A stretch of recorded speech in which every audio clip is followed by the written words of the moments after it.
schedule. We are so excited to have so many of our workforce stakeholders to join us today.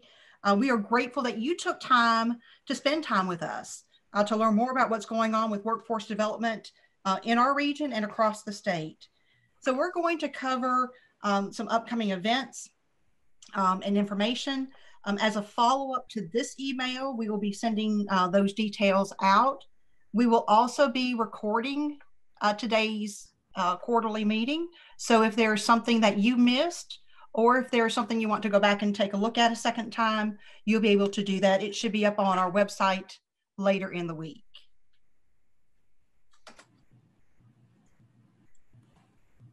So we do have an upcoming workforce needs assessment that we have sent out. You have probably seen it, I hope, in the last couple of newsletters that we have sent out. It's a survey of hiring and training needs for across our workforce region. We're looking for what skills are needed, what skills deficiencies that business and industry have, what credentials business and industry need. We want to be sure that we're offering credentials that business and industry need, and if we're not, finding a way to make that happen. And what future hiring needs, and maybe some future reductions that maybe business and industry have. It helps us as East Alabama Works learn how to respond to the needs that business and industry have. The link has already been shared, like I said, via email. However, I just wanted to draw your attention to this needs assessment. You all are critical to as business and industry leaders, and as well as our workforce stakeholders in connecting the survey to our business and industry. And now I'm going to ask Carl to share a little bit about our regional hiring fair that we had back in November. Carl, I'm going to turn it over to you. Thank you, Lisa. Yes, we had our regional hiring fair back in November, and we had a pretty good turnout considering we're in the middle of this COVID pandemic. We had about 100 job seekers who showed up that day, and I think we had 26 employers, plus we had representatives there from Jacksonville State and Gadsden State, the Alabama Department of Rehab Services, and the Anniston Career Center. We did it at the Oxford Civic Center, like always, and due to the pandemic, we did limit the number of companies that participated because of spacing, to make sure everybody was spaced out comfortably and according to CDC requirements, so that everybody could mask up and be a safe distance from each other as they needed to be. And so we had a pretty good day that day, even though we didn't have as many people show up as we would like, but due to the pandemic, it was pretty much as expected. A lot of people are still afraid to get out and do a whole lot of different things like that and be out in a group setting in public. We have sent out a follow-up survey to the companies that participated in the hiring fair. I've got just a few responses, so if you were one of those companies or a representative of one of those companies, please respond to the survey that you got via email. Via constant contact, and we would love to hear your suggestions, your ideas for future hiring fair events. We also want to know how many people you interviewed, if any of those turned into viable applications, and of those applications, did you hire anybody? So those of you who participated in the hiring fair, that should be in your email somewhere from sometime last week. So we appreciate everybody that participates in that, and hopefully we'll be able to get going and have more hiring fairs and get this pandemic behind us, or at least under control enough that we can get out there and get people hired again. And one of the misconceptions is still that there are just no jobs available in the area. But there are a lot of jobs that are available. A lot of companies are struggling to find enough people to work, and so we need people who are ready to go back to work, to get back into the workforce, get out there, start looking for jobs, and we can help them do that. Thank you, Carl. I know that every person on this phone knows of multiple jobs. Many of our employers know very well of multiple job openings that they have within their company. So thank you, and thank you for organizing that, Carl, for East Alabama Works. Next up, we have Abby Howell, who is going to talk about Best Robotics that was held in November. Abby? Okay, good afternoon, everybody. So as most of you probably know, East Alabama Works serves as the hub for East Alabama Best Robotics, which is a middle school and high school robotics program that has a STEM curriculum. And typically there's a large event that we hold where all of the kids can come together and compete with their robots. And there's a lot of different aspects of the program. Well, this year, due to the COVID-19 pandemic, a lot of our schools had a no field trip policy. So the BEST national organization came up with some ways to still keep the students engaged, even if they were not coming together to an in-person competition. And so this year, a lot of hubs across the nation and even in our state opted not to have a competition, but we decided as a committee that we would offer a modified classroom competition version so that our students would still be able to experience all of the aspects of the program. They would just be able to safely do it in their classrooms. And so this year, all of our teams, we had 9 teams, built a robot in their classroom, and they had a game field in their classroom and competed on their robot. And so they actually did their competition via Zoom. So they live streamed and were judged. They still got to do all the traditional components, if you guys are familiar with them, such as a marketing presentation, which they did via Zoom. They built a virtual website and did an exhibit interview over Zoom. And so they got to basically experience everything that BEST has to offer safely from their classrooms. The only difference was that they did not physically construct an exhibit to show at an in-person competition, and they did not all come together to compete. And so since we were one of only about 7 hubs in the whole state that had a competition, we were able to pick up some teams that were displaced due to their hubs not hosting a competition. And considering all things, it was very new for the teams. It was very different for us as well. We've had amazing feedback. They loved being able to actually still construct a robot. Everything ran very smoothly. Just on their end and ours as well. Instead of just having like one day of Best Robotics, they ended up having almost a whole week. So they did something the week of Thanksgiving almost every single day. But we were very, very pleased that we were still able to offer this for our students, because for a lot of them, this is just what they do in the fall when they go back to school. So it would be, I feel like, equivalent for those students that are used to playing football. We were able to offer that for them and kind of keep some sense of normalcy for them during their school year. And we've had a lot of positive feedback on that. Thank you, Abby. I appreciate you heading up our Best Robotics efforts. I've been lucky to serve as a judge for several years, and from a judging standpoint, it was like it was any other year of Best Robotics. So it was very exciting. And if you all have any questions about Best Robotics, the season will start traditionally in the late summer, early fall, and we would be happy to share any additional details. If you know a school that would want to start a Best Robotics team, or if you would like to be a judge for Best Robotics, we would welcome to provide you any information. So now we want to share a little bit about some of the upcoming workforce events that we have going on.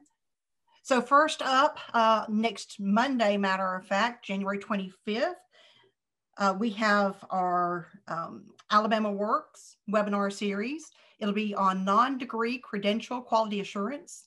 It will start at 9 a.m. Traditionally, they will run that through Facebook Live. You do not have to have a Facebook account. You can just access it through facebook.com/AlabamaWorks or facebook.com/EastAlabamaWorks.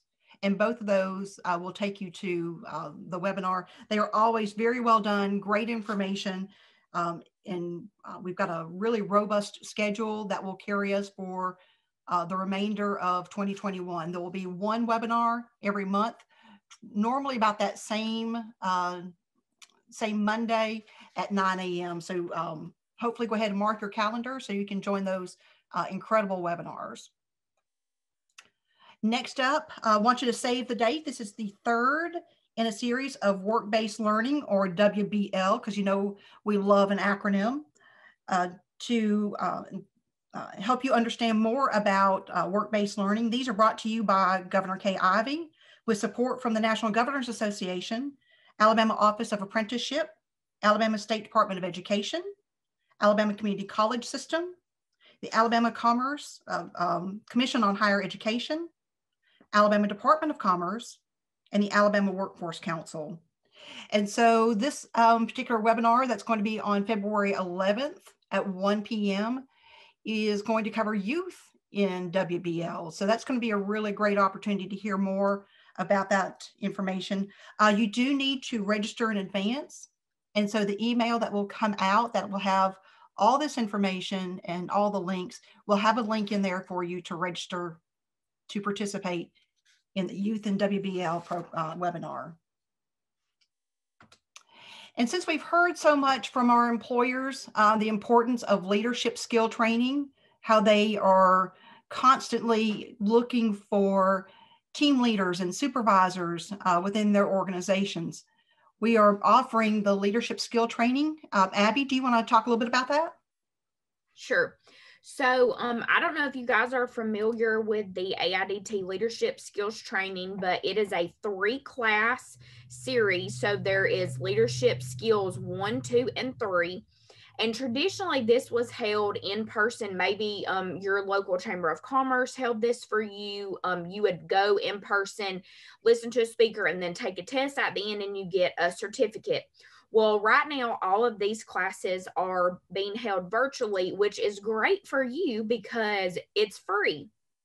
So they've made a few changes to their curriculum. Previously, these classes had to be taken in sequential order. So you could not take Leadership Skills 2 if you had not taken Leadership Skills 1. Well, they have actually done away with that for 2021. And as far as we know, the foreseeable future. So if you have already taken your Leadership Skills 1, you would be eligible to take 2 and 3. Or if you haven't taken 1, you could go ahead and start taking them and jump in with Leadership Skills 2. And again, these are held virtually. You do have to sign up ahead of time because there is a limited class size due to how many people you can see on a Zoom screen, because it's actually an interactive experience. So it's not just one of those things that you log on, sit at your computer, watch some videos. You're actually going to be interacting with a facilitator, and she actually does a very good job of keeping you engaged so that you're not just bored sitting there all day, 8 to 5, listening to somebody talk. You do get breaks. You get a lunch break. You get a break every hour if you need to get up and stretch your legs. One requirement is that you do have your video and microphone capability, again, because it is interactive. And so these are actually pretty fun. It's a fun way to spend your day. So if this is something that you are personally interested in, or you have an employee that you think would benefit from this, our links to register are on our website. But if you would just like to email me, my email address is on the screen, and I can send you whatever forms that you would like. We are offering these classes once a month. So if you weren't able to sign up for the one in February, you can hit March, April, May, June. And our next 3 upcoming are listed on the screen. But again, we will hold these classes once a month. And as far as we know, we'll continue to go in order. So we'll have like 1, 2, 3, 1, 2, 3. And we'll do that throughout the remainder of the year. And again, if you have any questions, please just feel free to reach out and email me, and I will help you any way that I can. Thanks, Abby. And if you want to find her in the chat box, you can do so and send her a quick message, and she can email you that way as well. I have the entire East Alabama Works team has already taken the majority of these classes. Carl, I believe you've already taken all 3 of them. And I think we all have benefited tremendously from the material. The facilitator, Christine Smart, that serves Region 2 is phenomenal. And so we're very excited to be able to continue this in the virtual platform. So next up, we want to chat about the regional profiles. The regional profiles were created by the Alabama Commission on Higher Education through a grant from the Lumina Foundation. And it's very exciting to see how the information that they have captured has turned into these reports. You can access all the region reports at AlabamaWorks.com/regional profiles. You can get the profile for Region 2 as well as all the 7 workforce regions. So we're going to talk a little bit about those. So the first section that you see kind of covers a population a little bit. The population across Region 2 has continued to decrease slightly over the years. This is before the new census info has been finalized, obviously. This may be a result in the younger demographic moving away from the area. The majority of our population is 35 years and older. And I do want to take a moment and point out, so this is understanding your workforce. And you will see in the middle of the screen that it covers workforce ages 16 to 54. Now, you probably are thinking if you are 54 or older, or even close to 54, that you are obviously still in the workforce. So why does it cut off at 54? I will tell you, I personally asked that question as well. And one of the reasons is anything over 54, for a program or an initiative to be created and implemented into the workforce, I think they feel like the return on investment would not be as great. So they are focusing the information that we're gathering on those ages 16 to 54. I know anybody over 54 has a lot of work left to do. So I didn't take it personally. I guess y'all have now figured out what age I probably am. So the next page, the other item, those living in poverty, we are even with the state on that particular number. You can see where the state numbers are the numbers that are in gray on the bar scale, and the numbers for Region 2 are in red. So you can kind of compare the state versus the region on this information. Next page talks about the regional education snapshot. So one thing that was kind of puzzling, I guess I'll say, is females in Region 2 have a higher rate of post-secondary attainment than males. 32% have an associate's, bachelor's, or higher, which is 9% greater than males in our workforce region. Overall, Region 2 residents most often don't pursue post-secondary education. And a really alarming number for me was in the bottom left corner, with over 7,200 youth ages 16 to 24 who are not in school and not employed. So that was really an alarming number. So obviously there's some work to do in that particular area. Hey, Lisa, this is Brian. Can you repeat that again? In our workforce region, 7,202 youth ages 16 to 24 are not in school and not employed. Wow. Yeah, that's really an interesting statistically. So that's the age group that we deal with. I actually noticed that we're not on the provider map. So we probably need to make some connections there. There's also, I'm going to point out, since Bryant was on the phone just a moment ago, as you will notice in Randolph County, Bryant, you do not see a dot for Southern Union State Community College. Right. They are aware of that and should be correcting that. Thank you. Also, I think Dr. Baldwin's on the call too, so I know he'll appreciate that too. Absolutely. That was one of the very first things I noticed. So we did make that recommendation to the I just thought Alabama Lisa erased us. I just thought you erased us, Lisa. Oh, absolutely not, Dr. Baldwin. You know, we value the relationship with Southern Union. And as many of you all know, Southern Union's main campus is in Randolph County and Wadley. So we want to make sure that, that it's out there. So yes, they are aware and should be correcting this snapshot. And Lisa, right now, there's a federal grant out there for Youth Bill that addresses that same age group. I think we'll be seeing several things that hopefully we'll hope to address it with the Governor's Success Plus goal of 500,000 credentialed, degreed, or certified individuals between now and 2025.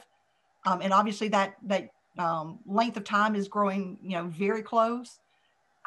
East Alabama, we have 46,245 of that 500,000 number that we need to degree, credential, or certify.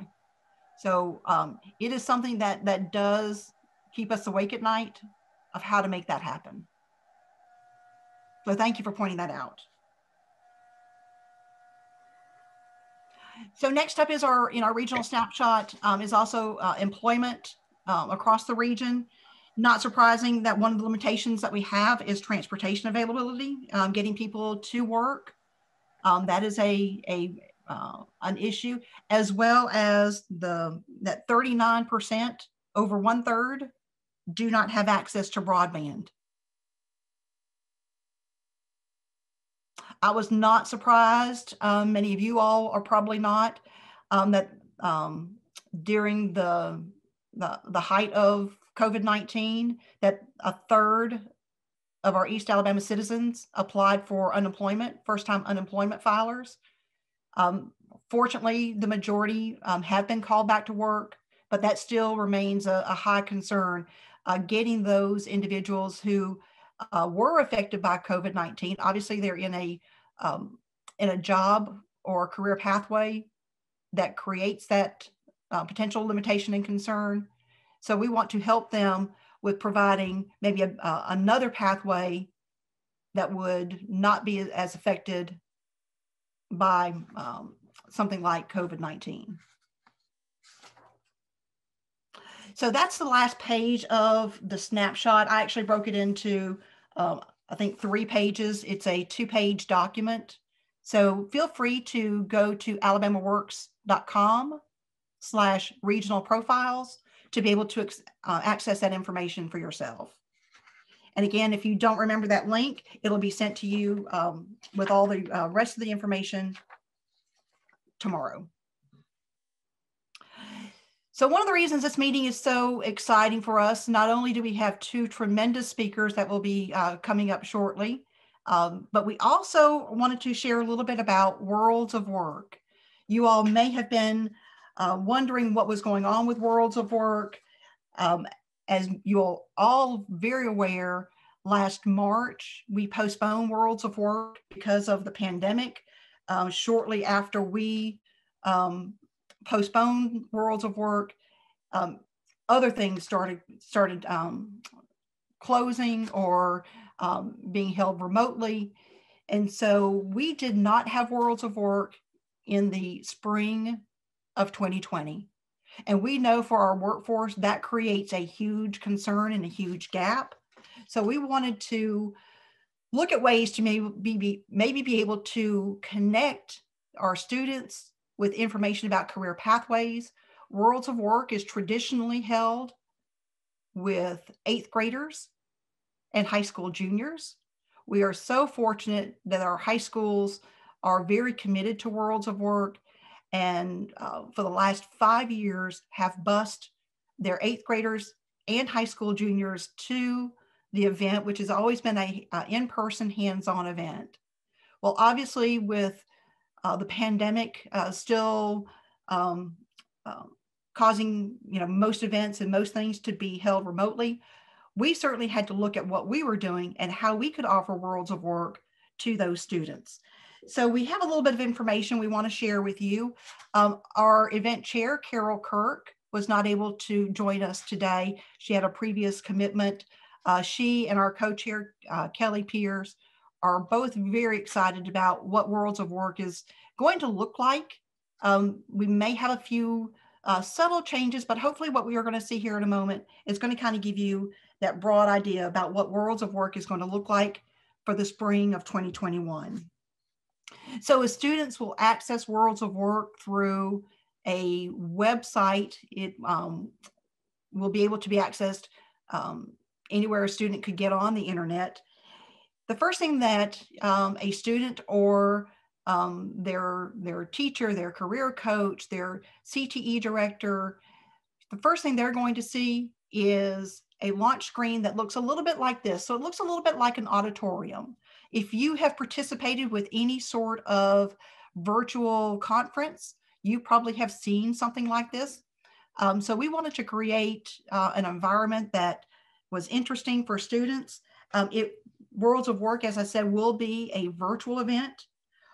Because we missed the 8th graders and high school juniors last March, we are striving and hoping that schools will allow their 8th graders, 9th graders, 11th graders, and 12th graders to all join in Worlds of Work, whether it be remote, in the classroom, or any combination thereof.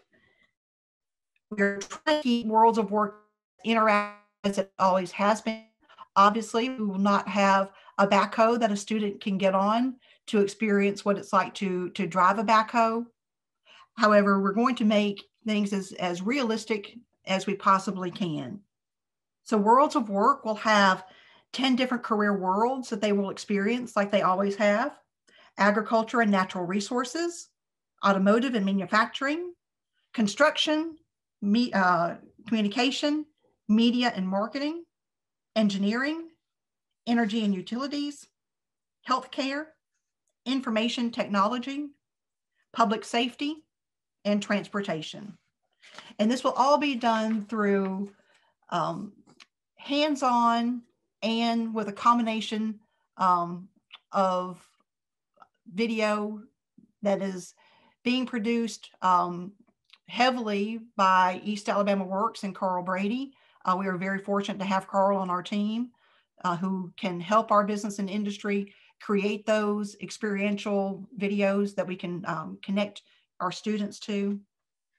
So this is the first screen. The next screen students are going to see will look a little bit like this. And so you'll be able to see 10 different career worlds. On here, you actually see 12, but for us, it will actually be 10 different career worlds. And it's going to be very story driven. So students will be greeted by a story that immerses them into kind of a futuristic setting where they are explorers kind of visiting different worlds, and each of them that specialize in their particular field of interest. All the art through all the different experiences are themed to take place and be used as they visit each of the 10 different career worlds. So design and function, the art style that you see here follows a popular 2021 trend that mixes flat art with a 3D feel to it and makes buttons and other objects that the user will interact and will kind of feel realistic to them. The art style for illustration that you see also follows another current trend that mixes basic shapes and flat color and some slight shadows to it. The art style is still being tweaked a little bit. The final direction will ensure that it is well received by 8th graders and above. It could be engaging to those under the 8th grade, but we're really targeting for Worlds of Work that 8th grade and above. And so it will be interactive. The user will experience through different created videos that we talked about. They'll watch videos, read text, view PDFs, and have some sort of hands-on activity. For instance, in the information technology world, they'll create a career pathway of maybe a website coder. And then after the video, they'll have an activity they'll do on their keyboard, and they'll have some sort of pop-up on their screen that they'll be able to see once they complete that code. And so they'll also be able to be rewarded with points, badges, and different sorts of achievements after they interact with it. So our regional and employer developed videos and content will allow those users to be able to learn about various jobs, skills, and different nuances in each different world. Part of Worlds of Work, we also talk about that education required for different pathways. We touch on, what salaries are involved, once you kind of get into that different career pathway. We will still have those components.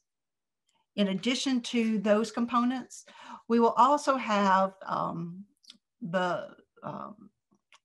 in our drop-down menu, a connection to our career centers and career information to help those students, whether they're a younger student or an 11th grader, a 12th grader that's going into the workforce, or even their parents can access this information, and it would help connect them to our Alabama Career Center system to be able to find information about career employment. We'll also have information out there about our different colleges and universities within our region, a financial literacy component, because no matter your age, understanding finances is very important. So we'll have different activities, different programs, different ways to connect with Worlds of Work. And then lastly, it'll have a gamification. That was a word that I have never seen before. It was a new addition to my lexicon. So gamification, the entire user experience is driven by this gamification. It means that we will use game theory to compel users to interact with content and to continue learning. They'll be rewarded with points badges, as we had just mentioned, in order to complete those questions or earn those achievements. So all our progress will be downloadable, easy to send to teachers, and for students to even send to themselves, so they can get a report out of what they did, what they liked, and what the experience was in those different worlds. Students will have 2 assessments for each world or activities. The first assessment is an interactive quiz that'll help provide insight to students as to whether or not their interest or skills would align with the world that they are currently exploring. And then the second one is an exit form that students will fill out after leaving the world as a way for teachers to kind of also, track their progress. So it could be a way to engage and for students to provide this information back to their teachers. A great tool to work with our high school career coaches. So career coaches can kind of see that information and help a student with their future pathway, whether they maybe they want to go straight to the workforce, maybe they want to go to the military, or maybe they need to have a degree, certification, or credential that would require them to attend one of our exceptional community colleges or universities in our workforce region. So that showed you just a little bit about Worlds of Work.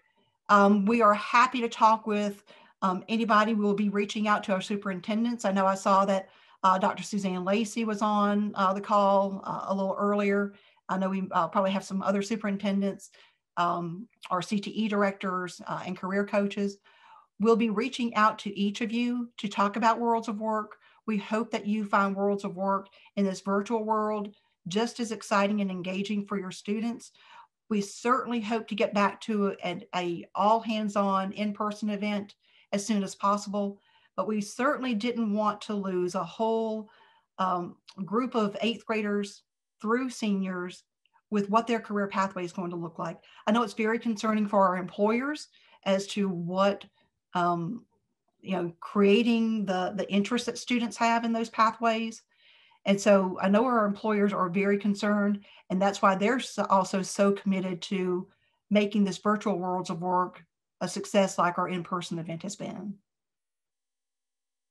So if you have any questions, you can drop me a line in the chat box, or you can send me an email I'll be happy to talk, and my contact information will be at the very end. We'll be happy to connect with you with any information that you need in order to make a decision for your students. So now we are going to transition to our exceptional guest speakers. Both of our speakers bring forth some information that is probably brand new to you. I know what Jessica Dent from Alabama Department of Commerce is going to present. I've heard a little snippet of what Jessica has talked about in the past. I'm very excited to hear that. And then of course, we're joined by Dr. Lee Meadows, the Interim Executive Director for the Alabama STEM Council. The STEM Council was created in the fall. I will not share anymore because I certainly don't want to steal any of Dr. Meadows' thunder. So I'll introduce Jessica Dent with Alabama Department of Commerce. Jessica is going to share her screen, and as she starts accessing, I'm going to stop sharing so she can access her screen. And as she starts pulling that up, you may be familiar with Jessica in a number of different ways. One, she has worked with the Department of Commerce for a number of years and worked in a department called Rapid Response. And if an employer is of the size or has a layoff or closure of a certain magnitude, then Jessica and a team of folks that work in that area will go out and present to the employees options that they have. And they certainly don't expect employees to remember every single thing. They do a great job in getting that information to them and being a resource for them in the future. But Jessica wears a number of different hats within the Department of Commerce. And so we're going to turn the platform over to Jessica to present to us. Jessica?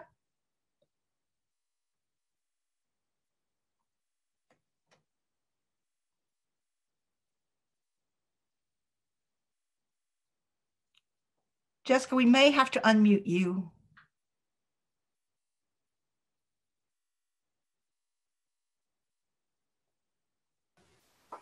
There we go. How's that? Yes, ma'am. Perfect. All right. All right. Well, thank y'all very much. I'm actually, like Lisa said, I wear many different hats. Most recently, it was the Rapid Response and the Eligible Training Provider List that's funded through WIOA. And most recently, I've been tapped to be the project director for the Alabama Workforce Stabilization Program. But my background is economic and community development, with the last 7 years being in workforce development. And through that, I will tell you, lots of experience. And so I got asked to do a presentation for the governor's capstone project, and we used the title No Wrong Door Approach to the Public Workforce System. I wanted to share part of that presentation with you and incorporate it in with the Alabama Workforce Stabilization Program because they go hand in hand. And I hope you realize that throughout this presentation. And as I've heard, of course, I want to mention the initiatives y'all already have going on in East Alabama just sound fantastic, and the leadership programs are just fabulous. And this would be such a great project to pull within your leadership, a portion of the initiatives I'm going to talk about. So there is no wrong door approach when you start talking about the public workforce system.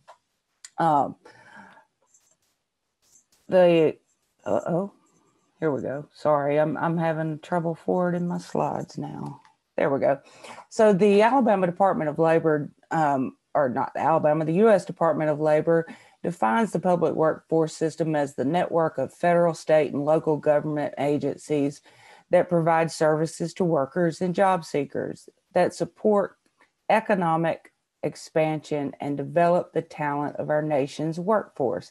I highlighted that because what stands out to me is the network, economic expansion, and developing the talent and skills of individuals. Because what is our workforce if it's not the people? Workforce, though, it has many components. You might be walking through the door of workforce development in the public workforce system through the economic development door. Perhaps you are a business or industry and you are the economic development in your community. Economic development professionals in your community, they work to retain and support business and industry, and they work to grow communities.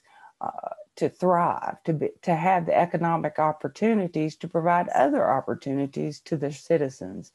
The ability to provide employment is an ability to provide a self-sustaining wage for your community. Perhaps, you know, you are a workforce development professional. You go to work every day looking to recruit and retain and support people, individuals that have opportunities to obtain self-sufficiency. They need a job. You're there to help them link to employment opportunities. So you support economic expansion and you develop the talent of the individual. But then there's the community development side. This is the side my heart lies into, the community development side, because to me, you can't have workforce or economic development until you have a foundation within your community, because community development is improving the economic, educational infrastructure and individual opportunities in an area. It provides us a sense of place that fulfills all of those needs.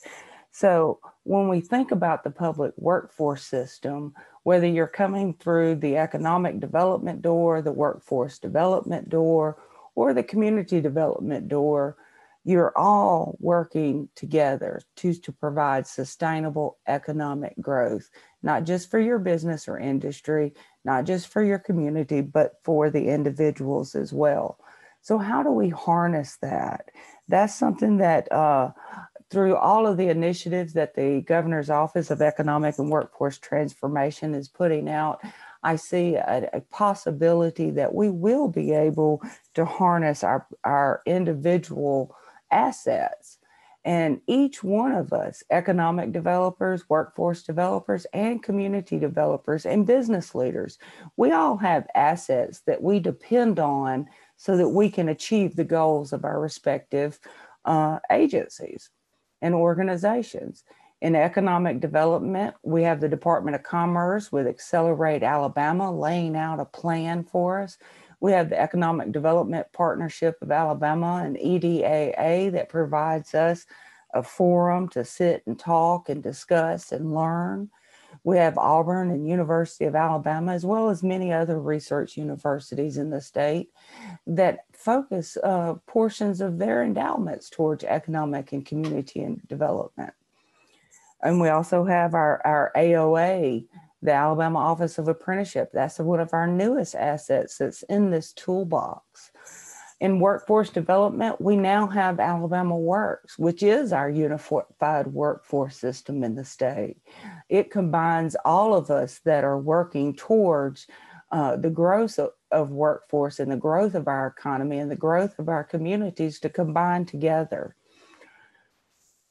Our resources include all of you, the community college system, the ATNs, the AOA, the combined workforce plan of that's WIOA and Perkins, and of course the business and industry that it provides our workforce a place to thrive, learn, and grow. We also have community development assets. If y'all haven't taken advantage of some of these that are listed on the screen, the Alabama Communities of Excellence, I know you've got a couple of those in your region. Harness that ability and that research that y'all did with Communities of Excellence with the ACE program. Perhaps you have a Design Alabama program in some of your areas. And of course, you've got Auburn University right around the corner. So you have these assets, and we all depend on assets to help us develop and grow. And we've combined these assets. The AlabamaWorks, which we've heard so much about over the last few years, we have now been awarded a grant through the Department of Education, the Reimagine Workforce Program, which is a benefit out of the CARES Act. A project was developed with the GOAT, the Department of Commerce, Workforce Development Unit, as well as regional councils of government and ATN, the Alabama Community College System, DHR, and many others to develop this. So it's a project developed by AlabamaWorks. It's administered by us at the Department of Commerce. I will be your project director, but we are a team at Commerce. So you do have not just me, but the entire Department of Commerce working towards this project as well. The grant, just to give you a little snippets of what we are doing and to show you how our community assets will be able to participate and provide a benefit to this project.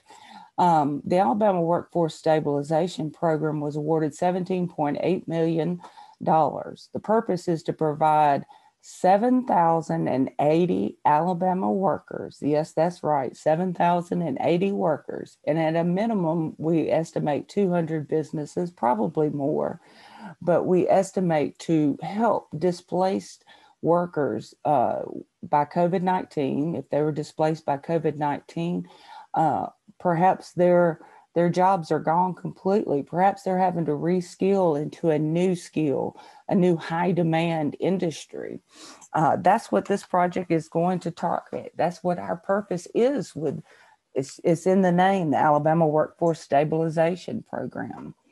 There are 5 key industry sectors that we have identified with this project, and that is healthcare, advanced manufacturing, information technology, transportation, distribution, and logistics, and of course, constructions. So what are our goals? We have a twofold goal with this project. We want to provide short-term education and training programs, and we want to help businesses avoid layoffs. We want to help them upskill their current employees and develop talent pipelines. That's what the purpose of this project is. Just to give you a little overview, the project is again administered through the Department of Commerce as far as the fiscal administration, but the project is going to be rolled out and administered at the local level through the regional workforce councils, the local workforce investment board, and the Alabama Community College System. We are the recipient and the physical agent. Each workforce region has been allocated a certain amount of money out of the award to provide this training. The training will, I've got a little ahead of myself. Here we go. Sorry, let me back up. Missed a slide here. There we go. The regional employer panels that will be set up to help the project manager, myself, identify the employers that meet our project scope that we solicited in the application to the Department of Education. We want projects that are focused on business recovery from COVID-19.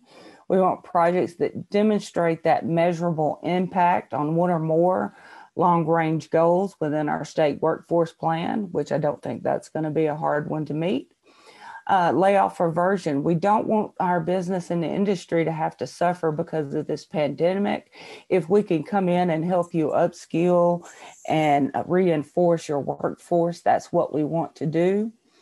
We will also want to serve the existing businesses that may not have training programs within themselves, and they might want to form a consortium. Maybe you're small businesses, and you can develop a targeted training that will serve multiple employers. Your region can do that as well. Projects must be targeted towards businesses and industries, providers that also have credentials within the Alabama Credentialing Registry, the Alabama CCCP that you've all heard so much about. Now, that sounds a little ominous, but please know that business and industries can constantly add to this list. And this is one of the ways we hope to populate our ACCCP from business and industry, is to engage the employers to list the certifications and training that is needed for employers. And of course, we will always give preference to the small businesses that are 500 or less. Any employer that doesn't necessarily meet these criteria, which I don't think that has a problem of doing, we will of course work with you and get you in on the next round and cycle. We will be doing these projects in a cycle so that it does, of course, we don't inundate our training providers with too many students, for one thing. The functions of the workforce training program: we want to offset the cost for participants.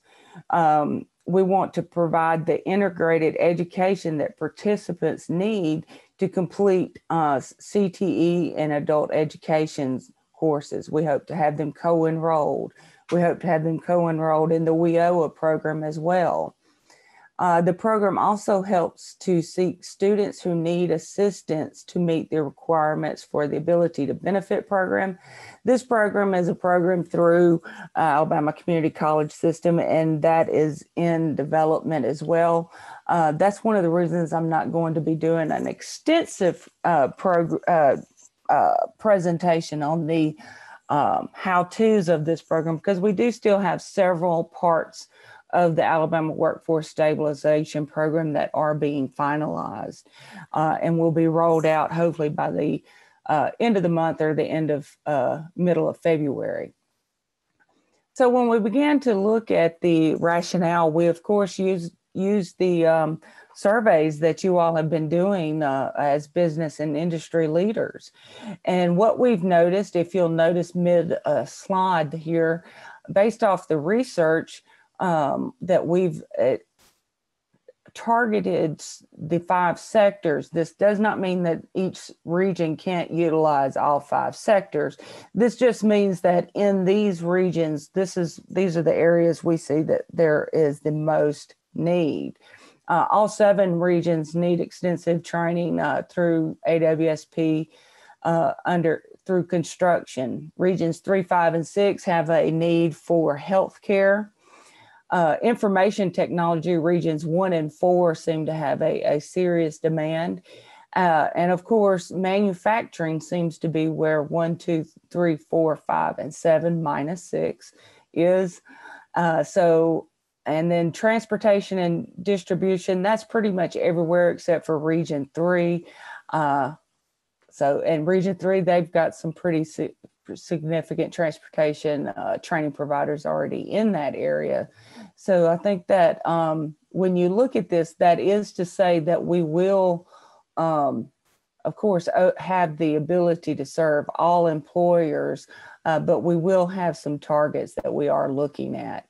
And of course, we are looking that these projects must provide a self-sustaining, family-sustaining lift out of poverty. So we want to work with employers that do want to provide a wage that does provide some self-sufficiency. Now, in determining the number of employers and participants per region, we utilize the WIOA allocation formula. As you see, this is you are West Alabama, which is region 2. So your allocation is generally at 10%. We anticipate in the first year of working with at least at a minimum of 5 employers, hoping to target 178 employees or participants. These will be people that will be in some type of training, either a level 1 or level 2 training, that as it's developed through the Workforce Stabilization Program. And then it goes up, of course, years 2 and 3. This is a 3-year project. So we anticipate, of course, year 1, we're ramping up and we're just getting a handle on how to market, recruit, and process this project. And then year 2 and 3, we are kicking off and serving more each year. And of course, we hope this becomes a sustainable method of identifying employer needs. So when we look at the Alabama Workforce Stabilization participants, what can they expect? Participants can expect that we will target individuals in our opportunity zones, of course, and in our rural communities. They've been heavily affected by this pandemic. Each participant will receive an individual employment plan and a comprehensive needs assessment. The needs assessment is going to help target what are their barriers: transportation, childcare, housing, personal training equipment, such as hard hats, stethoscopes, blood pressure cuffs, whatever a student might need. There will be additional monies put into and an extension of the individual training award for these project participants. We'll also be working closely with DHR and community colleges to provide assessment and pre-certify for WIO eligibility. And we'll be working with DHR to identify those state and local resources that are needed to help a participant overcome barriers to training and employment. Which that leads me to, we know the barriers to employment: childcare, food insecurity, housing insecurity, substance abuse. Perhaps we're middle-aged and we're taking care of our senior parents, as well as trying to take care of our college-age children. Perhaps we lack education. Perhaps we need new skills. Perhaps we need to just get our mind, body, and soul right, and we just need a little mental health care. How do we identify these resources? Well, these resources are already everywhere throughout our state. They're in our churches, they're in our community groups, they're in our social service organizations, our athletic teams, our youth programs, our professional associations. What do? They provide food pantries, clothing closets. We just came out of Christmas. How many people bought toys for tots or gave to a local food bank? Housing assistance, health screenings, and addiction assistance. These are all resources that are already throughout our community. How do we know this? We know this, because the state of Alabama, through every disaster, perhaps you've been through a tornado, perhaps your community's suffered a disaster. Throughout any disaster that has hit the state of Alabama, what do we see? We see the fact that our communities come together. They sit and they mutually agree what is needed and how can we best serve. So how do we harness that? As a part of the Alabama Workforce Stabilization Program, the Alabama Human Capital Development Fund is being developed. This will be a fund that will hopefully in years to come will be able to help offset the cost sustainably for transportation, childcare, housing, and related training cost for our participants in workforce development in general. My theory as a community developer is the fact that we've been doing this for years in our communities, but how do we harness that? How do we harness our ability to work together? We have all of these resources, and just being able to gather them all in one place would be a benefit. We're working towards that. We also have, I'm not going to go into the definition of an asset. I think I've pretty much covered that. The assets in your community, they can be people, they can be a physical infrastructure, they can be a community service, and they can be you, the business leaders that provide jobs and support our local economy. As also part of the Alabama Workforce Stabilization Program, the dashboard for Alabamians to visualize income determinations. As we lift people out of poverty, they begin to lose benefits that often subsidize their ability to live. Maybe it's a housing substance or a food stamp or excuse me, a SNAP program benefit or a child care subsidy. It's up to us as the community to be able to identify that that is what scares people from coming off of assistance and getting that job. Is, will I be able to sustain my family where we are right now as I grow forward? David will be a tool that will be able to harness that and visualize that for our participants. And it's up to us as a region for us to begin to do those community auditing and those resource mapping so that we can match those needs, so that we can mobilize our assets and create opportunities that will sustain our people and build our economies. We have to work all together through this revolving door. Whoops. We began these projects. As you see, these are projects under development. The David tool will be rolling out. Through the capstone, we rolled out the Workforce and Education Community Assessment Network. We are still have this in our sites, but we don't have any current funding for this, or it's actually been bumped back a little bit on the priority. But what I want to do is urge you as a region to take up We Can and know that you can identify your resources that will help people as they hit this benefit cliff, as they begin to see the resources that they've counted on for years go away, as they receive employment that keeps them self-sustaining. So how do you do it at the regional level? Well, you just start talking. You identify the assets that you're currently using. You are prioritize what you need. And you begin to eliminate those barriers one person at a time. And then the next phase, you begin to build the capacity of those resources. Some of the best ideas come from the smallest organizations, but I guarantee you that you can name 1 or 2 or 3 or 10 food support networks throughout your region. How can we harness those and bring those together so that they are working together, so that maybe ABC small organization over here can work with DEF medium organization, and we can apply for money that supports us both? How can we harness these great initiatives that are going on throughout your community to work towards a better workforce? I think we can do it, and you can do it at the local level. There are many templates out there. I was talking with Nisa Miranda a couple of weeks ago.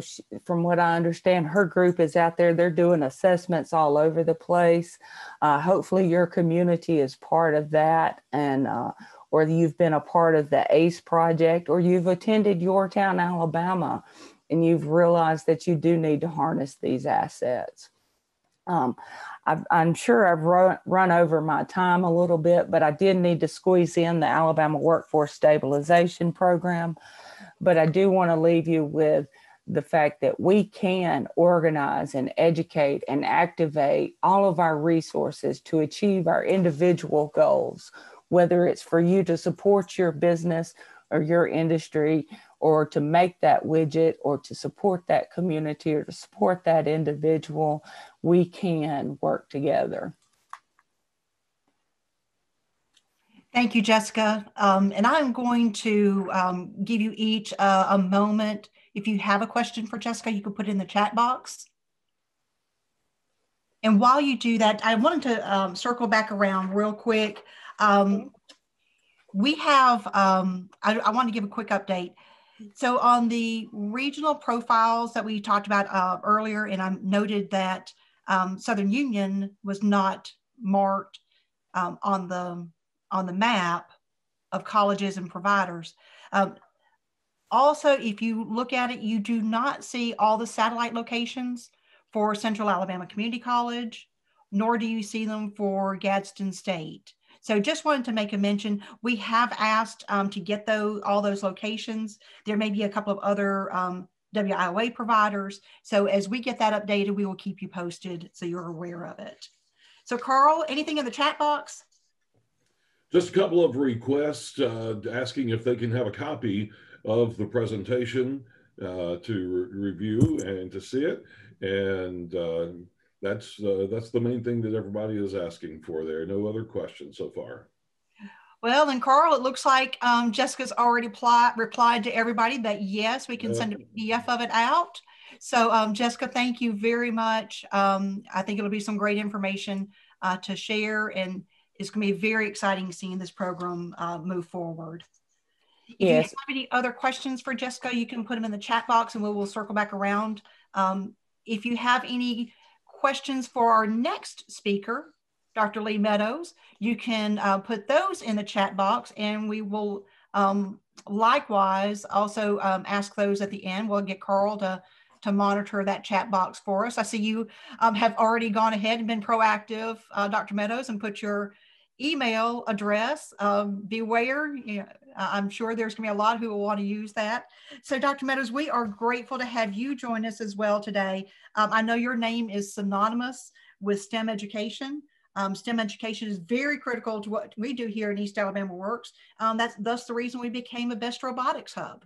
That just kind of shows it's a lot of work and a lot of effort, but it helps to that STEM education that is so critical. So I know you're going to share your screen, Dr. Meadows. I am. Perfect. And we will turn the program over to you, sir. Okay, great. Before I share my screen, thank y'all. Thank you very much for your time, for your being here. I have enjoyed hearing everything that you've been talking about thus far. I was taking notes on all the connections, like their jobs out there, best robotics, work-based learning, AIDT, your 7,200 youth that are out of school and out of work. There were so many things that you guys are talking about and doing that are connected to what the STEM Council is hoping to do and what we're starting to do. So it's a real honor to be here. As you guys know, it's weird times. So I'm coming to you live from my 9-year-old stepson's bedroom. If I turn the camera that way, you would see the Star Wars action figures and the Transformers. You probably know what that is like. It has been very strange for me. I've been on this job since November. I have had 0 face-to-face meetings, 0. And we are making good progress. But if you told me that we could build a STEM council and its work virtually, I would be surprised. But I would have been surprised if that had happened, if you had told me that before this pandemic started. So let me tell you a little bit about the STEM Council. This is going to be a very big picture. One reason why I gave you my email is I really would like to hear your questions. Because we're new, and any questions you have about things I said or the things the STEM Council is doing are going to be very important to me to help me understand if I'm communicating well and if the STEM Council is doing the right work. So if we have time, I'll answer any that you post in the chat box, but I also wanted to make myself available by email in case you think of a question, don't have time to ask it now, or want to ask it directly to me later on. I really, really would like to hear your questions because it's going to help me know the work that I'm doing. So let me introduce to you the Alabama STEM Council. You should be seeing my screen. And we are, Dr. Really? Yes, sir. Okay, great. And here is our purpose in just very short and very focused. So let me let you digest that for a second. This is probably not a surprise for you, knowing from what Lisa said about what you know about STEM. We're improving STEM education, career awareness of STEM jobs, and then workforce development. You'll find out later that I have long had a strong belief that high quality STEM education is STEM workforce development. Those two are directly connected. Dr. Meadows, you do have a pop-up on your screen for effects that is kind of covering part of the screen there. It's where your start and delay for adding effects to your page or to your presentation page. Are you still seeing that? Yes. I have no idea what to do about that. Got a suggestion? We have to back out to the original page and close it and then reopen your presentation. Yep. Let me see. I think I got you. I bet you. Thank you. Now, thanks for that.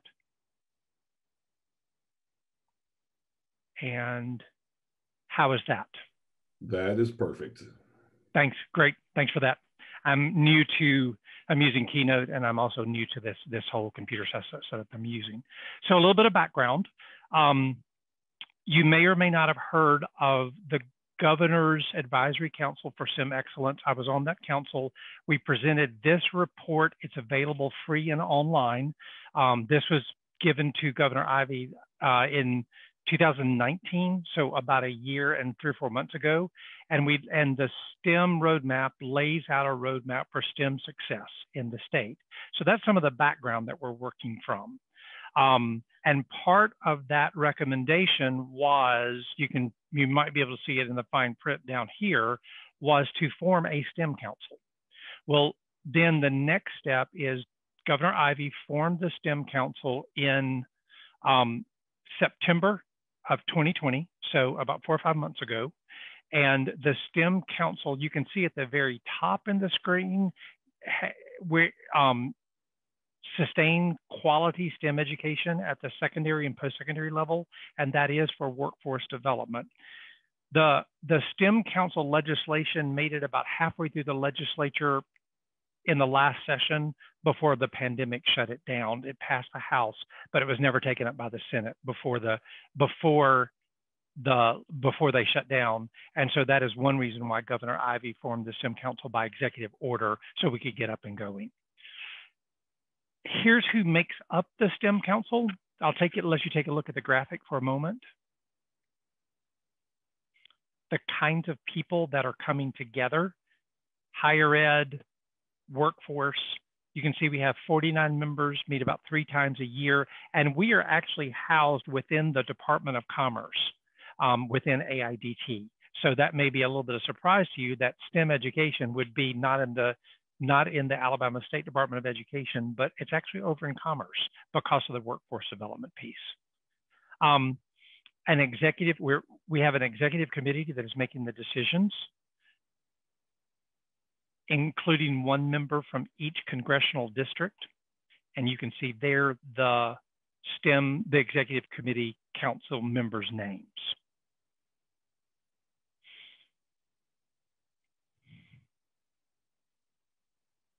We are working right now under working groups. There are 6 working groups. I'll show you those in a little bit that are driving our work forward. We didn't want to sit around and talk about things. We wanted to actually get going. And then also the original legislation, the roadmap talked about a STEM operations center headed by an executive director. I'm the interim executive director for now. Just a little on me, so you know where I'm coming from. You can see on the dates of this image, November 20th is or November of 2020 is when I started. I'm on board through August of 2021. And then after that, the plan is for me to return to UAB, where I'm a professor of science education. Now, you know how pandemics are. This picture of me, not my favorite, but it was taken during the pandemic when it was kind of hard to get to a barber. And as you guys probably know, you've probably been there. A little bit about the leadership direction that I'm taking. So I mentioned before, inquiry in my field of science education, I feel like is just a direct equivalent to workforce development for both the STEM workforce, I think for all workforce, because of what happens in an inquiry-based science classroom is exactly what kids need if they're going to work well. I led a group called Alabama Laser and did a lot of strategic planning with them. Another thing in my background, if you want to look up UAB Teach, it's not on this screen, but UAB Teach was a project I led at UAB where we were on track to end the shortage of science and math teachers in central Alabama at our high point. And my vision, the vision that I have that I'm leading by is that all students in the state of Alabama should have the opportunity to learn STEM. No matter where they live, no matter what school they go to, they should have the opportunity to get a high quality STEM education. Now, the STEM Council responsibility. So there's a whole lot of words on the screen, way too much for a PowerPoint, but let me break that down for you. And before I do that, a thread through all of what the STEM Council does is what is said on the screen here, reaching underrepresented populations. And we mean that. We mean that. There are many kids, and you know this because of their zip code, they haven't been given a high quality STEM education, and we want to see that problem solved. So when you take the duties, the responsibilities of the STEM Council from the executive order, and then to begin to put them into categories, one of the things, and this is probably not a surprise to any of you, is communicating STEM. And you can see some of the things highlighted: communicating to other people about STEM, communicating to students the advantages of STEM and STEM careers. So communication is one of our big roles. Identifying high quality programs and scaling them up is something else the STEM Council will be doing. You can see some of the bullets there, but we want to be able to find programs that are working well, maybe at a small scale, shine a spotlight on them and help them get the resources they need to scale up. Another thing is career exploration. Again, I would think that none of you, this is a surprise, this wouldn't be a surprise of what you need from a STEM Council. We need Alabama kids, middle school, high schoolers, to understand that if they do the work of a STEM education, there's going to be a good job at the end of that. And the last thing that the STEM Council is doing, the last big theme, is evaluating STEM programs that are out there. And you can see down here, AmSty and Science in Motion. That is our focus for this year. There's the big picture of what we're doing under the executive order. Now, let's turn to what we're trying to do this year. So you can see a lot of the bullets disappeared. And this is what we're focusing on right now. And I mentioned our working groups before. Well, here are the 6 working groups. And again, I'll stop and let you look at that a little bit to see what our work is focused on from now until July.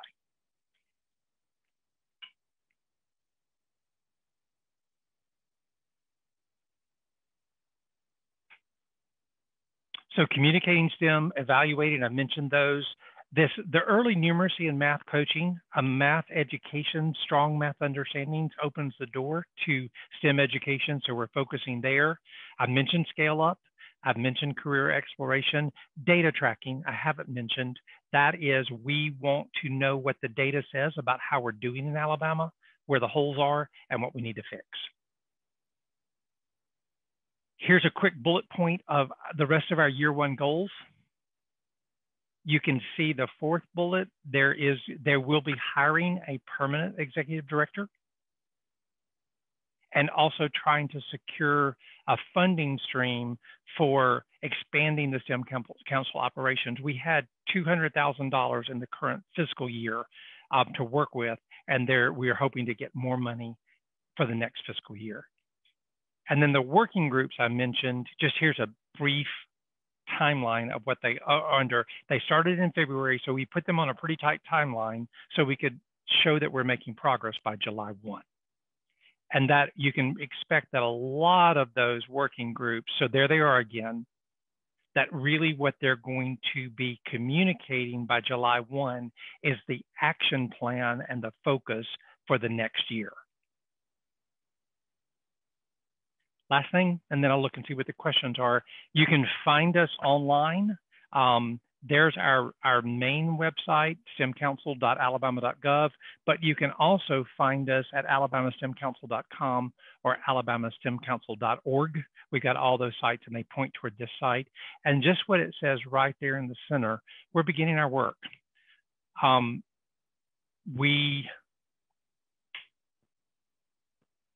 Okay, coming back to the main screen. Oops. Okay, I think I'm back. We're starting. So we started in September. I came on board November. We had our first full council meeting in December, and that's when the working groups kicked off. And then we're hoping to have funding and plans for a full scale of work in the next fiscal year. Let me see questions you have. So I'm looking, I see from Steve, CTE. I see, so Steve, CTE has a clear place in STEM education.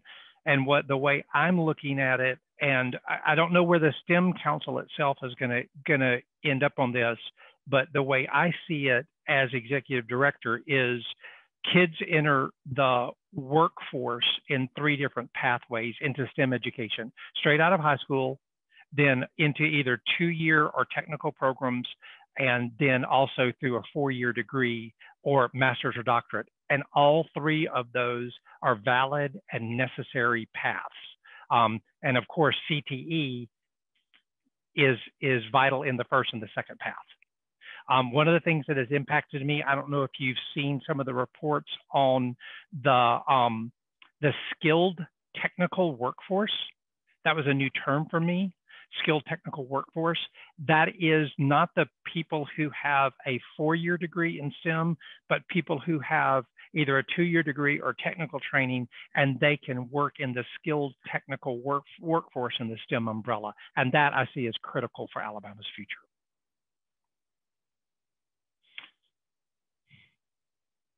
That's the quick view. That's where we are. There's not a lot more details because I didn't want to bore you with it. And also, as you can tell, we're getting our work done.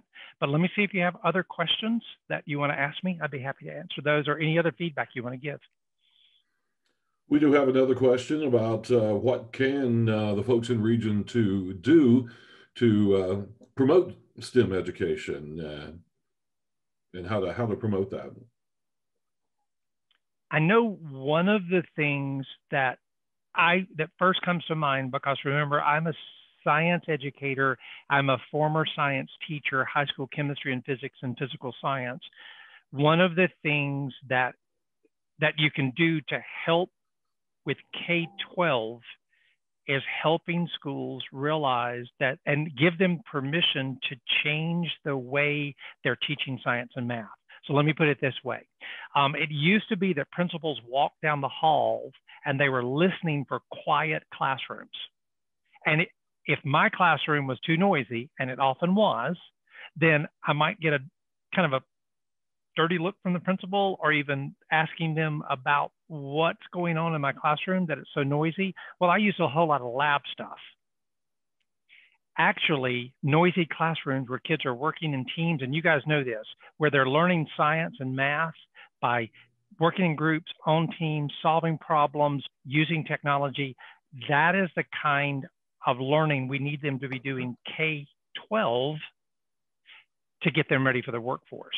And so there's a key thing that people from workforce can advocate with school leaders and science and math teachers of, we need you teaching science and math in inquiry-based ways, not kids sitting still, being quiet, doing seat work, worksheets, that kind of thing.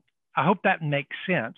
It may sound like I'm focusing only on K-12, but K-12 is the majority of most kids' STEM education.